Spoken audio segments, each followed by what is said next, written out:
আমাদের বমটা তৈরি করার জন্য লাগবে এরকম একটি ম্যাশ। তো এই ম্যাশটা নিয়ে নিলাম। নেওয়ার পর আমাদের যে কাজটা করতে হবে, এই ম্যাশের উপরে যে ভারতের যে অংশটা আছে সেই ভারতের অংশটা আমি কাঠি থেকে আলাদা করে নিব। সো আমি কেটে আলাদা করে নিব। হ্যাঁ, সো কেটে আলাদা করে নিই।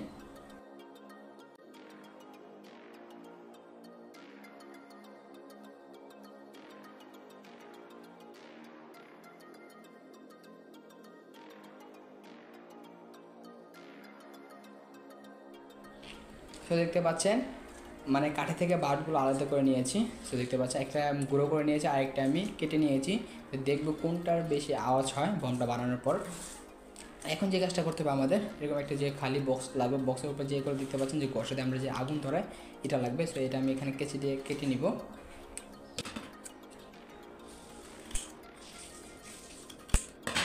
সো দেখতে পাচ্ছেন কেটে নেওয়ার পর এখন যে কাজটা করতে হবে আমাদের একটা কষ্ট নিতে হবে। সেটা কষ্ট নিয়ে নিয়ে আমি এখানে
দেখতে পাচ্ছি এখানে আমি দুইটা বম বানিয়ে নিয়েছি। একটা হলো গুঁড়ো করে নিয়েছি, আরেকটা মানে আমানি রেখে দিয়েছি।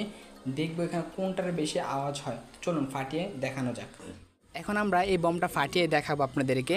এটা হলো আমাদের যে আমান মেসে কাটি দেওয়া এই সেইটা বমটা। সো আমরা এটাকে ফাটিয়ে দেখে এটা কেমন আওয়াজ হয়। আমরা হাতুড়ি নিয়ে নিয়েছি, সেটা একটা বাড়ি দিব। 1 2 3।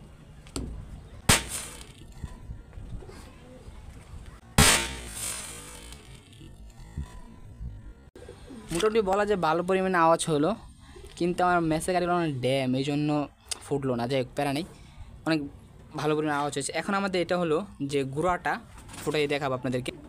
যেটা হলো আমার গুঁড়াটা। সো এটা মানে যে মেসে 12টা গুঁড়ো করে দিয়েছিলাম সেটা মানে ফাটিয়ে দেখাবো, দেখবো এটার কীরকম আওয়াজ হয়।